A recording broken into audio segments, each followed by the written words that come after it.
क्या आपको पता है कि जब कोई इंसान कोमा में होता है तो उसको खाना कैसे मिलता है? कई लोग 10-10 साल तक कोमा में रहते हैं। मतलब उनका शरीर टेक्निकली जिंदा रहता है, हार्ट पंप कर रहा होता है, दिमाग भी एक्टिव, सारा बॉडी पार्ट एक्टिव है, लेकिन बस वो मूवमेंट नहीं कर पाता है 10 साल तक। तो खाना ना दिया जाए तो वो तो गया, और कोमा से निकलना प्योर लक होता है। लेकिन जस्ट होप करते हैं कि वो निकल जाए कोमा से। तो उनको खाना देना, वो फिजिकली तो ऑफ कोर्स खा नहीं सकते, तो उसके बदले गैस्ट्रोस्टोमी का इस्तेमाल किया जाता है। ध्यान से सुनो, गैस्ट्रोस्टोमी। और इसके जरिए पेट में एक छेद को बनाया जाता है और उसके अंदर डिवाइस घुसा के लिक्विड फॉर्म में खाना को दिया जाता है। डायरेक्ट पेट के अंदर खाना पहुंचाया जाता है, क्योंकि मुंह से लेकर ये बॉडी पार्ट तो एक्सेसिबल है नहीं। सोचो कि छेद करके फिर उसको अंदर लगाया जाता है और उस ट्यूब के जरिए इनको फीड किया जाता है, ताकि खाना और न्यूट्रिएंट जो कि पेट को चाहिए पूरा बॉडी में एनर्जी फैलाने के लिए, वो कम से कम मिलता रहे। और जिस ट्यूब से खाना पास होता है उसको गैस्ट्रोस्टोमी ट्यूब कहा जाता है। और खाना ऑफ कोर्स लिक्विड और ड्रिंक, मतलब किसी का पेट खराब हो तो कैसे लोग दलिया खाने लगते हैं, वैसे ही लिक्विड और ड्रिंक्स के फॉर्म में खाना को भेजा जाता है, ताकि इजीली बिना कोई एनर्जी के डाइजेस्ट हो जाए। तो अगर आपसे कोई पूछे क्वेश्चन कि कोमा में जो लोग हैं उनको कैसे, मतलब बिना खाना कैसे जिंदा रहते 10-20 साल, तो यही है इसका आंसर। नेक्स्ट फैक्ट, अभी के टाइम पे पूरे इंडिया में टॉप बैंक जो है वो है HDFC बैंक, और इसका मार्केट कैपिटलाइजेशन, मतलब कितना पैसा है टोटल, वो है 9 लाख करोड़। फिर आता है ICICI बैंक और इसका है लगभग 6 लाख करोड़। फिर आता है स्टेट बैंक ऑफ इंडिया और इसका भी करीब 5 लाख करोड़। फिर आता है कोटक महिंद्रा बैंक, इसका करीब 3.5 लाख करोड़। फिर आता है एक्सिस बैंक, करीब 2,70,000 करोड़। यही है इंडिया के अभी के टॉप 5 बैंक। लेकिन भारत का सबसे पहला बैंक 1683 में स्टैब्लिश किया गया था। इसका नाम था the Madras bank. 1683, the Madras bank. और गूस बम्स तो तब आता है जब हमें पता चलता है कि ये बैंक आज भी जिंदा है, जिसका नाम है स्टेट बैंक ऑफ इंडिया।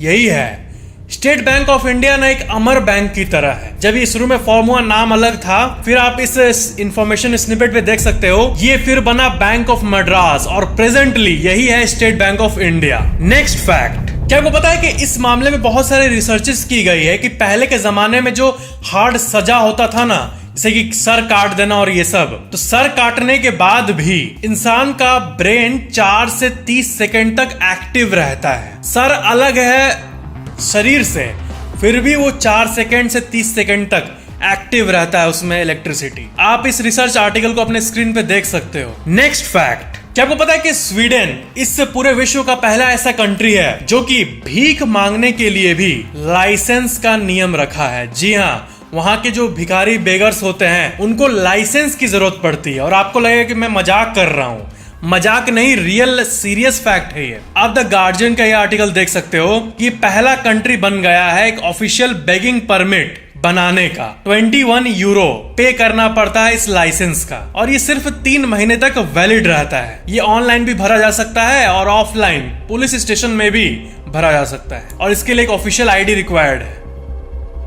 अजीब सिस्टम नहीं लग रहा आपको? नेक्स्ट फैक्ट, भारत में इतने सारे गांव हैं, विलेजेस, लेकिन अगर आपसे कोई सवाल पूछ दे कि हमारे भारत का सबसे बड़ा गांव कौन सा है, सबसे बड़ा, तो इसका आंसर है गहमार। गहमार उत्तर प्रदेश का एक गांव है और ये पूरे भारत का सबसे बड़ा गांव है। विकिपीडिया पे इसका एरिया चेक करोगे तो पता चलेगा कि ये करीब 4,364 एकड़ में फैला हुआ है। नेक्स्ट फैक्ट, अगर आपसे कोई ये सवाल पूछे कि सबसे पहले विश्व में चीनी कहां बना था, इसका आंसर पता है क्या है? अपना इंडिया। इंडिया में सबसे पहले शुगर बना था। ये आपको अजीब लगे कि सही में इंडिया में बना था? जी हाँ, अगर आप शुगर का हिस्ट्री चेक करोगे तो आपको ये पता चलेगा कि शुगर केन से शुगर सबसे पहले इंडिया में बना था। और यहाँ तक जो इंग्लिश वर्ड शुगर है ये भी संस्कृत से आया है, जिसमें एक वर्ड है शकरा।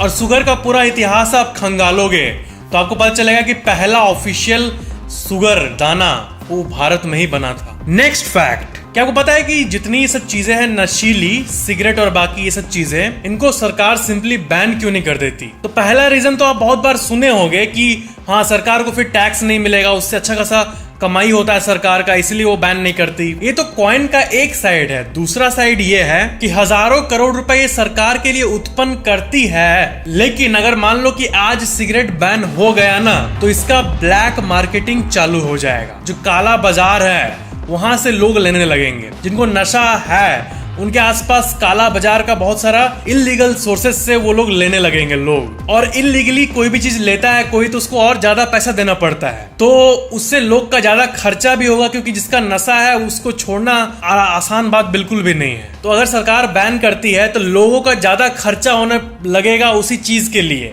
डबल ट्रिपल दाम में लोग लेंगे ब्लैक मार्केट से, और इधर टैक्स भी नहीं मिलेगा ना कुछ। तो इससे अच्छा इसको लीगलाइज करके नॉर्मली ही बेचा जाए लीगल तरीके से। लेकिन आपको पता ही होगा कि इन पे टैक्स रेट्स बहुत हाई है, क्योंकि ये खतरनाक चीजें हैं। लेकिन इलीगल करेंगे तो और दिक्कत हो जाएगा हमारे इकोनॉमी के लिए, तो इसलिए सरकार लीगल ही रखी है, यही रीजन था। नेक्स्ट फैक्ट, क्या आपको पता है कि हेलमेट को हिंदी में क्या कहा जाता है?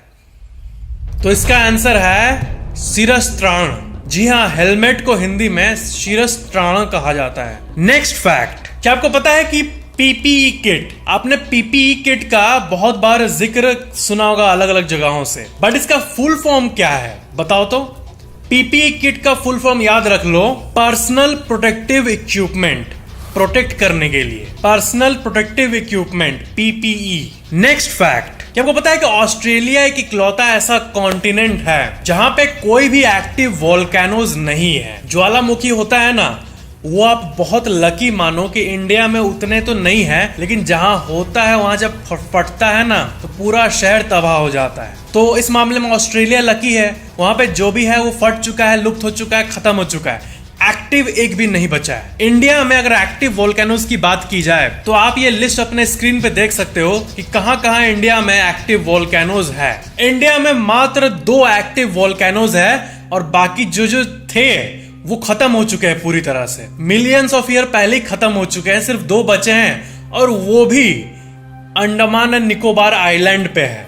जैसा कि आप इस लिस्ट पे अपने स्क्रीन पे देख सकते हो, इसका एक्टिव का लिस्ट देखो, यहाँ पे एक्टिव 2 ही है और बाकी सब लुप्त हो चुके हैं। नेक्स्ट फैक्ट, क्या आपको पता है कि बाहुबली के एक्टर प्रभास ने एक बार 18 करोड़ रुपए का डील, जो कि वो आराम से ले सकते थे, उतना कमा सकते थे एक एडवर्टाइजमेंट के लिए, जो कि एक फेयरनेस क्रीम का था, जो नहीं दिखाते कि लगा के गोरा हो जाओ पूरा, तो वो ये बोल के रिजेक्ट कर दिए कि जो ब्यूटी होता है चेहरे का वो सिर्फ फेयरनेस से नहीं आता है, और वो इजिली जो कमा सकते थे 18 करोड़ रुपए अपने बैंक में, वो रोक दिए सिर्फ इस बात को मानते हुए। तो मतलब सही में गजब एक्टर है वो, हीरो तो है ही बट रियल लाइफ में भी है। नेक्स्ट फैक्ट, क्या आपको पता है कि बहुत लोगों ने पीके मूवी को तो देखा है आमिर खान वाला, लेकिन उन्होंने इस बात को नोटिस ही नहीं किया कि पूरे 2 घंटे 32 मिनट के मूवी में आमिर खान ने एक बार भी अपना पलक नहीं झपकाया था। नेक्स्ट फैक्ट, क्या आपने मेडुसा के बारे में सुना है? मेडुसा एक ऐसी ग्रीक मॉन्स्टर थी जिसके बाल के जगह सांप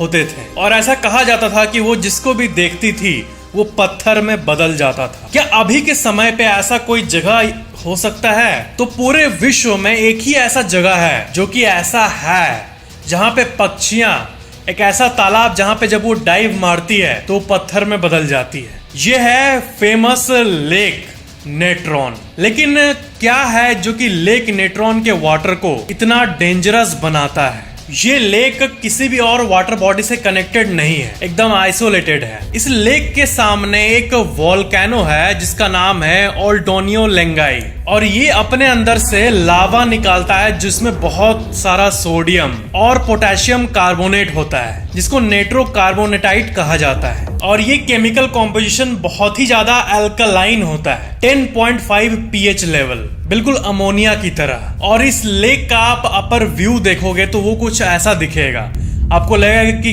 क्या है ये, एकदम फिल्मी लेक लगेगा। बहुत सारे ऐसे बर्ड्स है जो कि जब इस पे डाइव मारते हैं तो इसका जो यूनिक केमिकल कॉम्पोजिशन है उसके चलते वो उनका बॉडी हार्डन होने लगता है, डिपॉजिट होने लगता है, और वो अपने आप को हिला नहीं पाते हैं, तो उड़ नहीं पाते हैं, हार्डन हो जाते हैं। रिसर्चर्स को यहाँ पे बहुत सारे जमे हुए पक्षियों का बॉडी मिला, क्या है कि आप अगर इस लेक में उतरोगे तो आप इमीडिएटली तो हार्डन नहीं हो जाओगे, लेकिन क्योंकि इस लेक के पानी का एवरेज टेम्परेचर 60 डिग्री सेल्सियस है तो आपका बॉडी इमीडिएटली जल जाएगा। 60 डिग्री बोलो, एक तालाब के पानी का नेचुरली ही 60 डिग्री रहता है। अगर आप बहुत घंटों तक सबमर्ज्ड रहे तब आपका बॉडी हार्डन होना शुरू हो जाएगा। आपको पता है इजिप्शियन ममीफिकेशन जो था, इजिप्ट में मम्मीज को जो रखा जाता था बॉडी को प्रिजर्व करके, उसमें भी ऐसे ही केमिकल कॉम्पोजिशन का इस्तेमाल किया जाता था। और इसलिए इस लेक में अगर कोई रह गया और वो जम गया तो वो 50-100 साल बाद भी उसका बॉडी जो है वो डिकम्पोज नहीं होगा,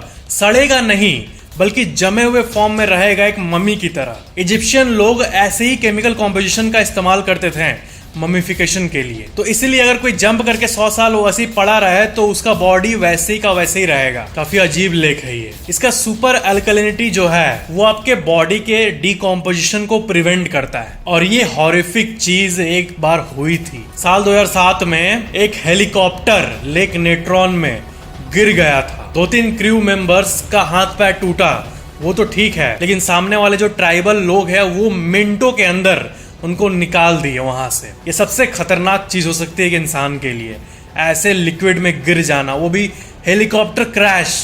और ये हो चुका है एक्चुअल में। पूरे विश्व का ये सबसे खतरनाक लेक माना जाता है। नेक्स्ट फैक्ट, जो मार्वल मूवीज में हम लोग टोनी स्टार्क का सूट देखते हैं, जो आयरन मैन का सूट है, वो मूवीज के अंदर तो सीजीआई का इस्तेमाल किया जाता है, लेकिन कई सीन्स में एक्चुअल लोहे का सूट को भी यूज किया जाता है। तो हॉलीवुड के ओरिजिनल वेयर हाउस में एक्चुअल में आयरन मैन का सूट एक रखा हुआ है जिसकी कीमत है $325K, यानी करीब 2.5 करोड़ रुपए। और वो सूट किसी पैशनेट फैन ने चोरी कर लिया था। जी हाँ, आयरन मैन का ओरिजिनल सूट वेयर हाउस से चोरी हो गया था, जो कि करीब 2.5 करोड़ रुपए का था। नेक्स्ट फैक्ट, स्मार्टफोन का एडिक्शन किस हद तक हो सकता है। हमारे घर में या फिर कहीं भी आपको अगर कोई दिन भर स्मार्टफोन लेके बैठा हुआ है तो उसको कहते हैं स्मार्टफोन एडिक्ट। तो क्या है कि कोरिया में ऐसा एडिक्शन पाया गया है बहुत सारे लोगों में। तो कोरिया में आपको एक ऐसा डिवाइस उपलब्ध मिल जाएगा जो कि ऐसे अटैच रहेगा आपके माथे पे,